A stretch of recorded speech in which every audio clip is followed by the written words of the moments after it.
Happy Wednesday. Happy Wednesday to you. Chris here checking in live. How y'all doing today? It's Wednesday evening and I figured I'd make a post to just check in. I had grief group tonight. I can't talk about their experiences. That's a violation of the confidentiality rules, but I can talk about me. So, grief group is pretty much talking about, how you end the holidays in life in general. So I'm gonna just focus on life in general. I'm not gonna focus on that conversation. So today I was excited.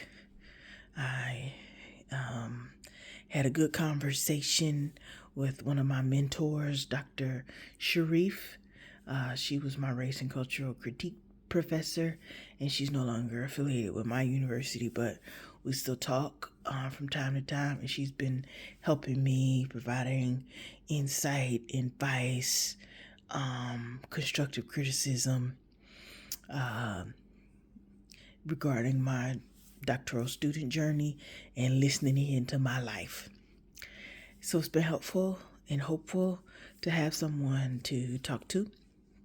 And I have a lot of respect for who she is, because I can say she's a person that sees me and was the first professor that basically encouraged the conversation and thought I have as it relates to epistemology, which basically means way of knowing, I believe it is, and a way of being, what is. To paraphrase, don't quote me, okay? And just, when I talk about race, intersectionality, digital studies, when I talk about political communication, when I talk about what it is that undergirds ideas, values, and beliefs, she was one of the first people to sit and listen to me talk about that and help me really, help me and is helping me get that together as I continue to grow as a doc student. And so it's always helpful to have people who see you, who hear you and listen to you. Whether you're in, academia or not, I think in our daily life, those people are not necessarily professors. They can be our friends. They can be our loved ones. They can be bae.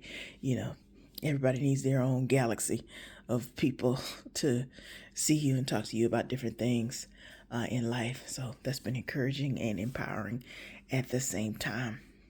Also made me think about like this keychain that I have. They gave a keychain. My mom had some made for my dad, and I remember tonight I showed the keychain to my group, and I'm just bringing the fact that I showed the keychain. That's all I'm gonna say about that. But it was helpful to look at it later and say thank you, Dad, for being there for me, because one of the hardest parts of this process of grief is that he represented the person that I would talk to about my scholastic journey. And I know that he would be a person that during the times of when I was uncertain, lost, or whatever, or dealing with, whatever I was going with, he would be a person that could tell me exactly what to do and how to move forward with my research. And it really hurt that I didn't have his voice in the sense to call him and say, hey, Dad, this is what's happening. It angered me and upset me and annoyed me that I get to talk to a keychain. And, one thing that I can say that I've been thinking about is how when we think about the process of life, no one gets out alive. I'm not trying to be, dark and twisty. Just saying, I think when we think about, our loved ones, our people, it's true that we want them to be here for as long as they can be, or just forever. We never really think about the fact that there's a moment that they'll be gone. In my own life, I think what I've struggled with the most is the suddenness of it, of my dad's passing. There are people who've had people passed and they were sick, or, they were in hospice, or, it was a long-term thing. And I'm not saying one is better than the other. Please hear my heart to know that I'm not saying that. I'm saying I battle the suddenness of it because it really made me realize that we don't get to control life.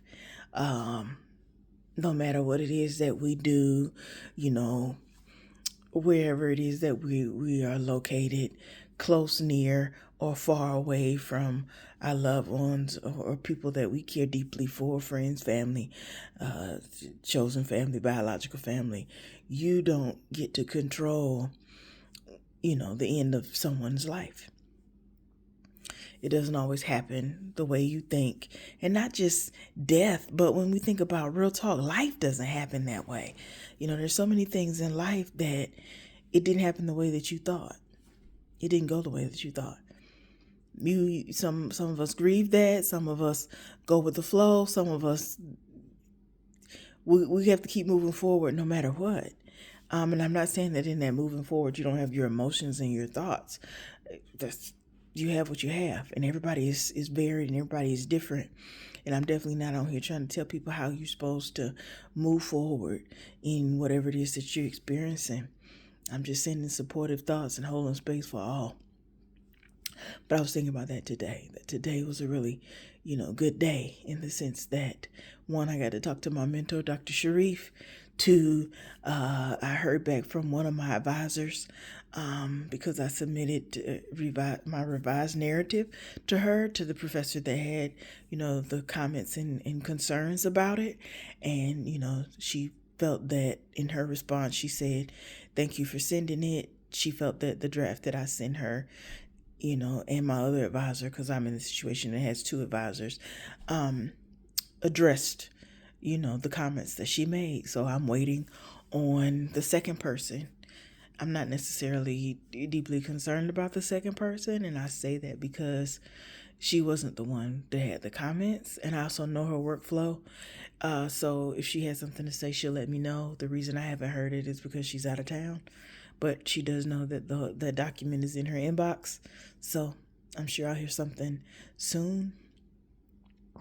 But it's just been a process of learning, because most of my writing experiences have been confined to reviewer number 1 and 2, or an article that was rejected, or when you're writing something for an assignment, or you're writing output to just give to people in a work setting. It has not been this where you're in collaboration of others and you need their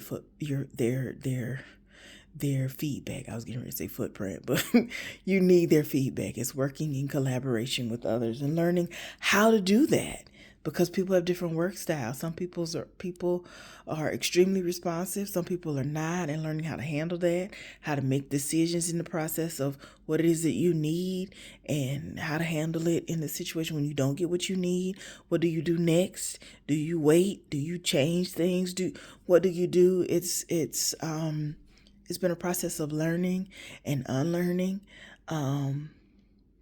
Learning, it's okay to lament and be sad, but also learn how to pivot and move out of the sadness, or acknowledging that you feel sad and move through any which way. So it is such an experience of life, of constant growing and learning and unlearning.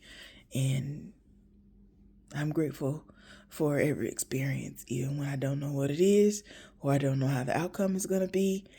I'm grateful for the lessons that I continue to learn. It's been a process. But like the song said, nobody told me that the road would be easy. But the good thing is that Abba's love is always with me. Abba's presence is always with me. His faithfulness is amazing.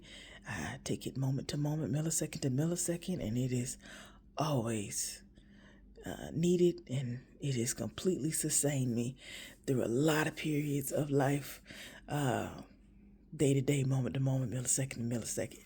That's all I got. Just figured I'd drop these thoughts. I hope that wherever you are, whatever you're doing, you're taking care of yourself. You're doing the best you can.